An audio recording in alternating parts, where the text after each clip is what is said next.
Assalamualaikum sahabat Gadang Cerita New. Apa kabar? Tetap baik-baik saja kan? Syukur, Alhamdulillah.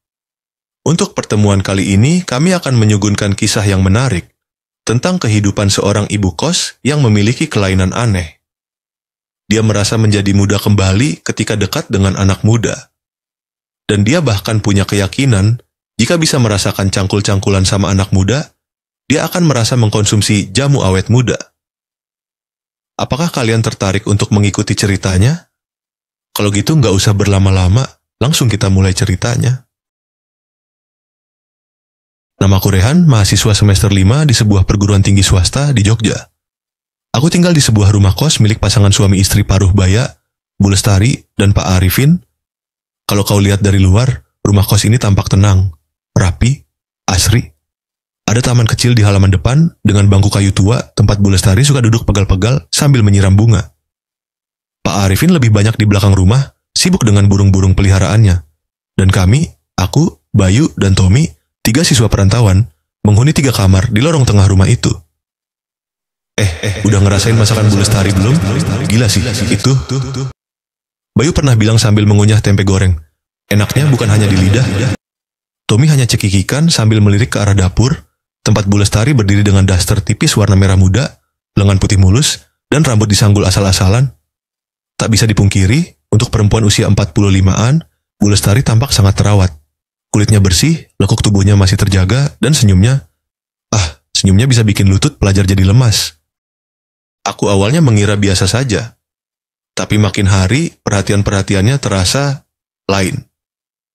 Mulai dari membawakan teh hangat ke kamar, lalu sesekali menyentuh lenganku saat berbicara. Lalu komentar-komentar kecil seperti, "Rehan, kamu tuh mirip mantan pacar ibu waktu SMA, tahu nggak? Kalau ibu masih muda, mungkin kamu sudah ibu jadiin suami, hehehe." Aku hanya tersenyum sopan, tapi dari sorot matanya, aku tahu, itu bukan sekadar gurauan. Hujan turun deras. Aku baru pulang kuliah, jaketku basah kuyup. Baru saja membuka pintu kamar, terdengar suara lembut dari belakangku. "Rehan, kamu basah-basahan gini, nanti masuk angin loh." Bu Lestari berdiri di ujung lorong, mengenakan daster tipis berwarna krem, agak transparan karena lembab. Ia mendekatiku dan langsung meletakkan handuk ke bahuku. "Sini, ibu bantuin keringin rambutmu." Aku ingat, biarkan mengusap kepalaku dengan lembut, tangannya hangat, gerakannya pelan, nyaris seperti belayan ibu. Tapi ada sesuatu yang berbeda di matanya. Tatapan yang bukan untuk anak. "Kamu mirip banget sama cowok yang ibu suka waktu dulu. Sayang, dia nikah sama orang lain." Ucapnya lirih sambil tersenyum tipis. Aku merasa canggung, tapi juga penasaran. Tawaran menggoda. Beberapa hari kemudian, saat kami bersandar duduk di ruang tengah, Bu Lestari tiba-tiba terkejut. Ia duduk bersila di lantai, dekat dengan kami. Pak Arifin sedang keluar kota waktu itu. "Ibu lagi pengen ngomong serius, tapi santai aja ya." Kami saling memandang. Bu Lestari lalu menatap kami satu persatu, senyumnya lebar dan suara lirih. "Ibu seneng banget kalian tinggal di sini, rumah ini jadi hidup. Ibu ngerasa muda lagi kalau lihat kalian. Dan ibu kepikiran buat kasih kebebasan bayar kos untuk kalian bertiga." Kami semua membelalak. Bayu langsung nyeletuk, "Serius Bu, kok bisa?" "Iya, tapi tentu ada imbalannya, bukan uang, bukan kerjaan. Ibu cuma minta temenin ibu, ngobrol, jalan-jalan, dan ya, kasih sedikit kehangatan. Itu aja." Tommy tertawa kecil, tapi aku bisa melihat rona serius di mata Bu Lestari. Bukan bercanda, dari luar, Bu Lestari tetap seperti ibu kos pada umumnya.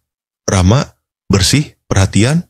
Kalau ada tamu yang datang, ia tampil sopan dan bersahaja, mengenakan kebaya longgar atau daster yang rapi. Tak ada yang curiga kalau di balik senyuman manis dan teh hangatnya, ia sedang menyimpan 3 rahasia sekaligus. Dan kami, aku, Bayu, dan Tommy, semua merasa istimewa. Hubunganku dengan Bu Lestari terasa seperti hubungan penuh perasaan. Ia sering mengajak ngobrol panjang di sore hari, kadang tangannya menggenggam lama, matanya teduh, tapi menyimpan sesuatu. Suatu malam, Setelah aku membantu membetulkan rak buku di kamarnya, ia mengajakku duduk di kasur. "Rehan, kamu baik banget," katanya sambil merapikan rambutku. "Kamu nggak tahu, sejak kamu tinggal di sini, hati ibu jadi hangat lagi, seperti hidup kembali." Lalu dia mendekapku. Lama. Dekapannya bukan seperti seorang ibu pada anak, tapi juga bukan sekedar rasa. Ada kegetiran, ada kerinduan, ada kesepian yang di dalam. Malam itu, aku diam di dalam ruangan lebih lama dari biasanya. Kami hanya tidur berdampingan, tapi tangan kami tak lepas sepanjang malam. Berbeda dengan pendekatannya padaku, Bu Lestari berpura-pura lebih pembuluh konoheng saat bersama Tommy. Tommy memang anak kos yang doyan menggoda balik. Daster tipis Bu Lestari dan gaya centilnya disambut dengan senyum nakal dari Tommy. "Ibu, boleh nggak aku masuk ke kamar ibu malam ini? Kasurku patah nih." "Ya ampun, kamu ini? Ya udah, tapi jangan ganggu tidur ibu, ya," katanya sambil bercanda. Tommy sering terdengar bercanda malam-malam dari dalam kamar Bu Lestari. Tapi esok paginya, mereka berpikir seolah tak pernah terjadi apa-apa.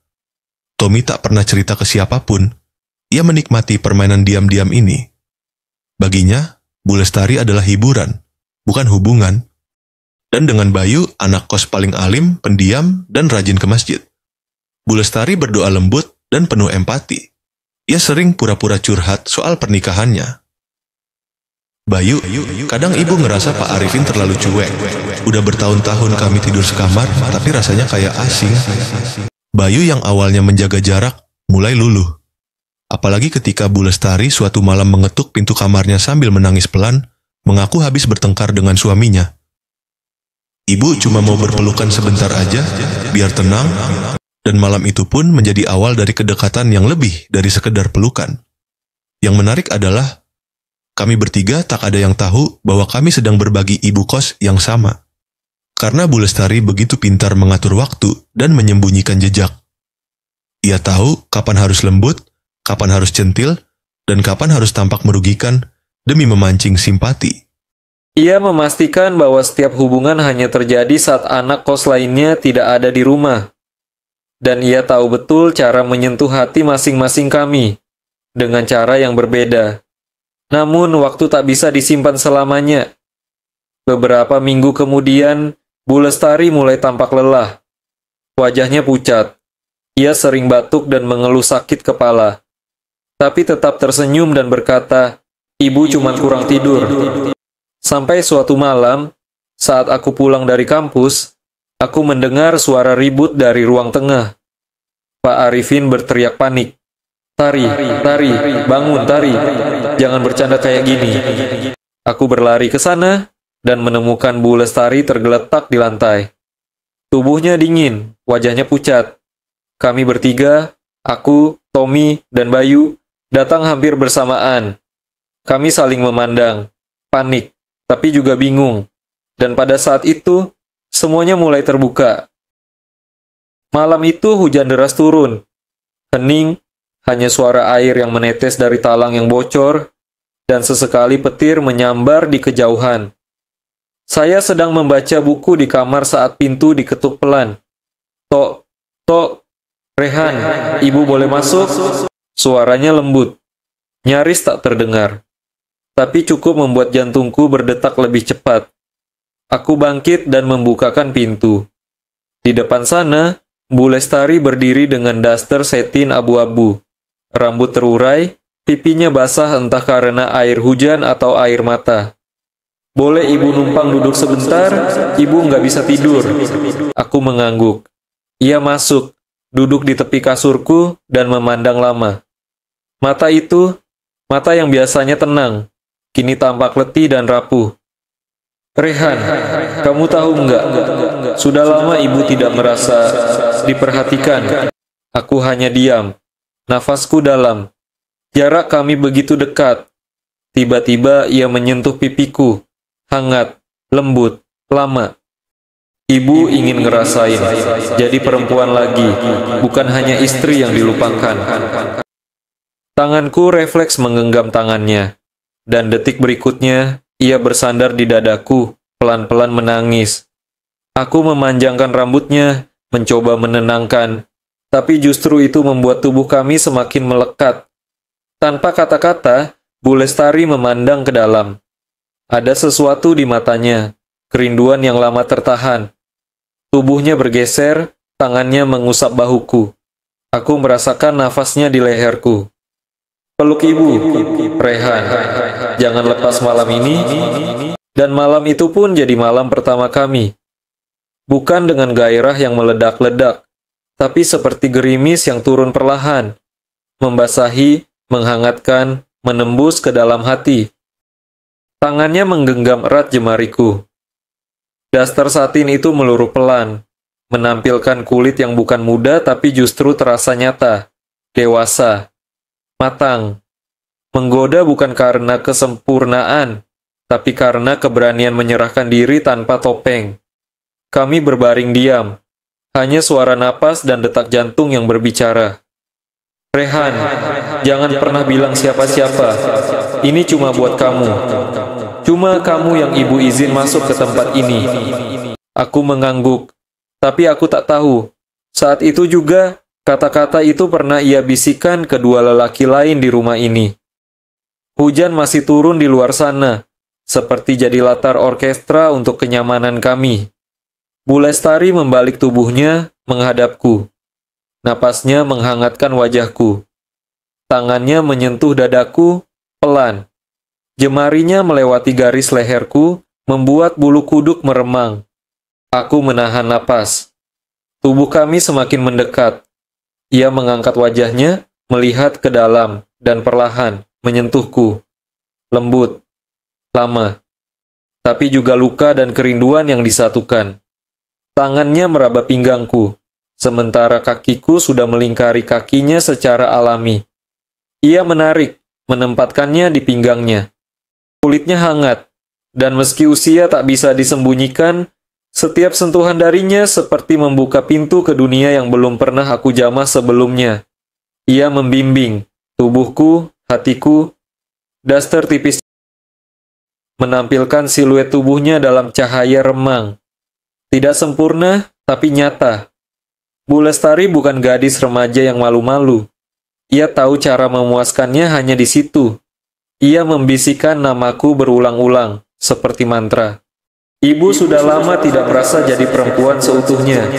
Malam ini, ibu milik kamu. Kami menyatu, perlahan, dalam irama yang tidak gaduh, tapi membakar dari dalam. Tak ada teriakan. Hanya bisikan dan rintihan halus, dan deru hujan yang menutup semuanya.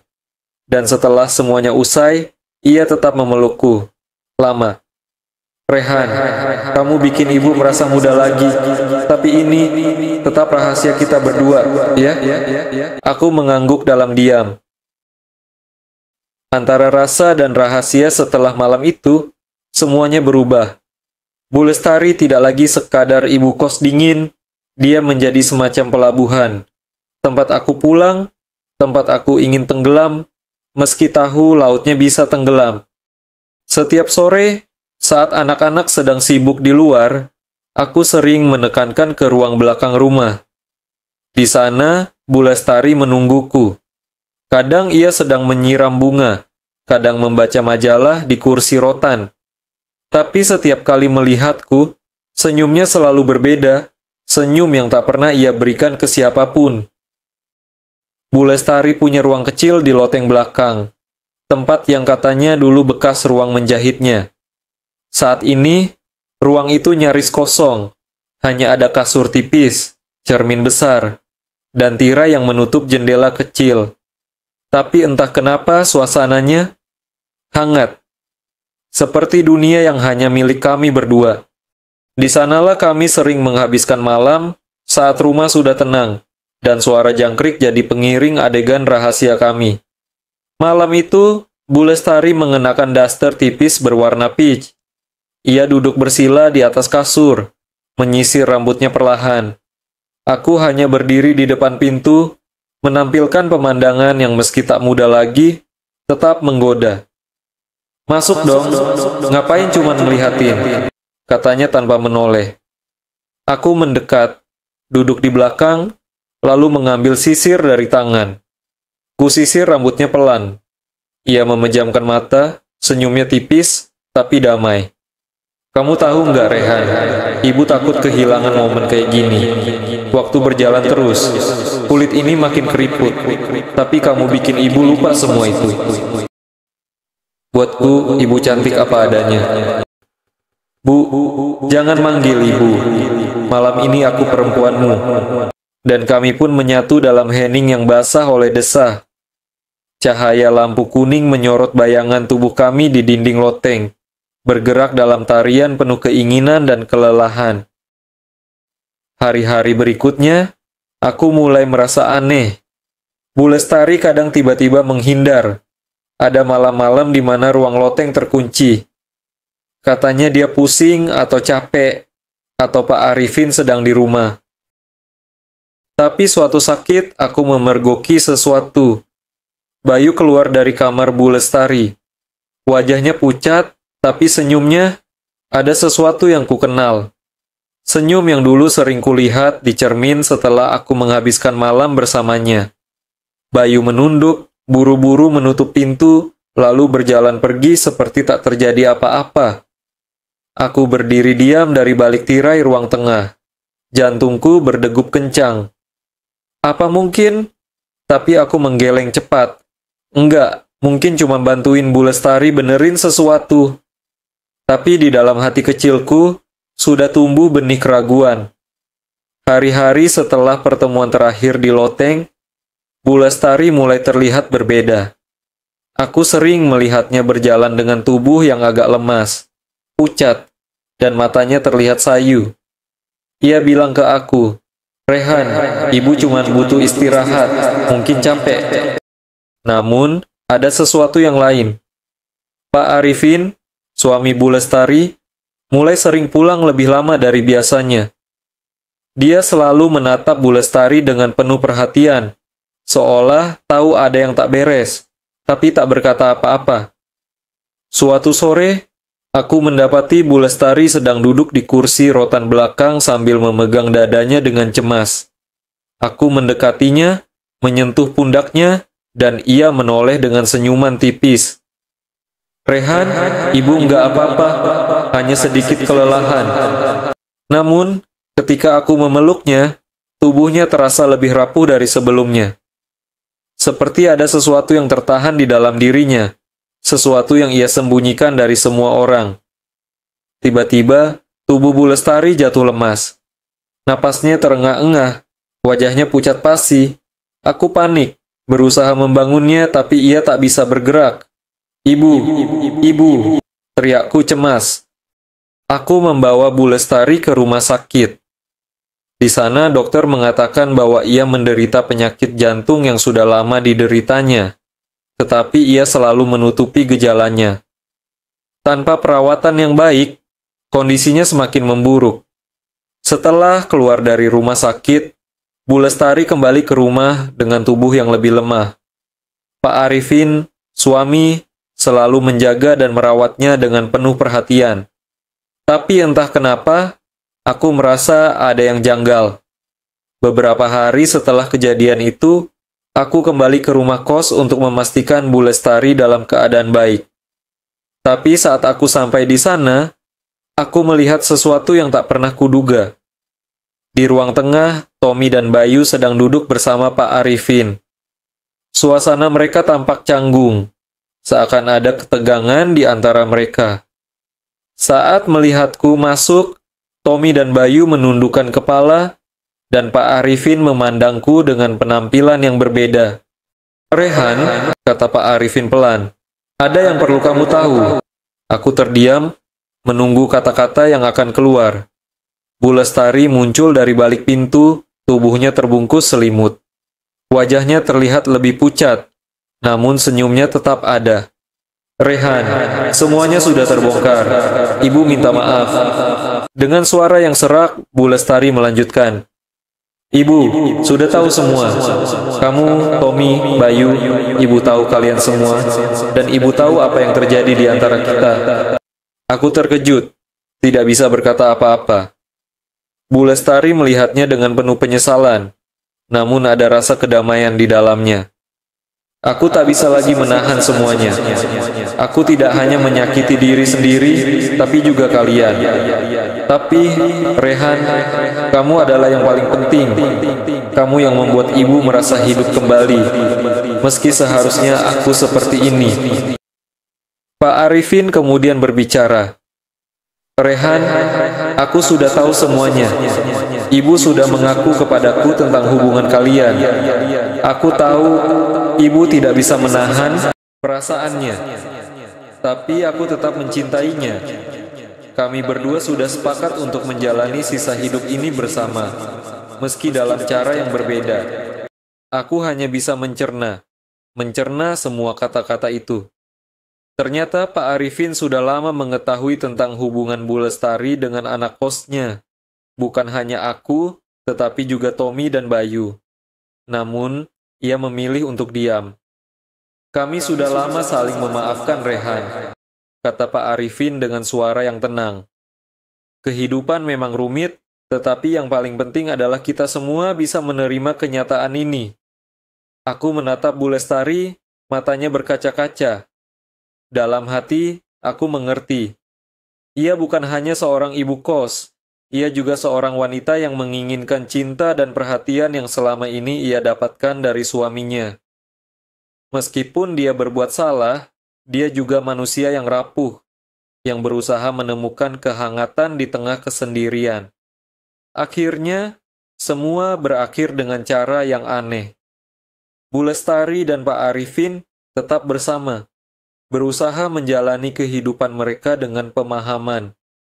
Tommy dan Bayu melanjutkan hidup mereka, meski hubungan mereka dengan Bu Lestari tetap menjadi kenangan yang mereka simpan rapat-rapat. Aku pun memilih untuk meninggalkan kos tersebut, membawa kenangan akan malam-malam yang tak terlupakan, dan pelajaran hidup yang mengajarkan bahwa tidak ada yang sempurna, namun cinta dan memaafkan selalu memberi jalan.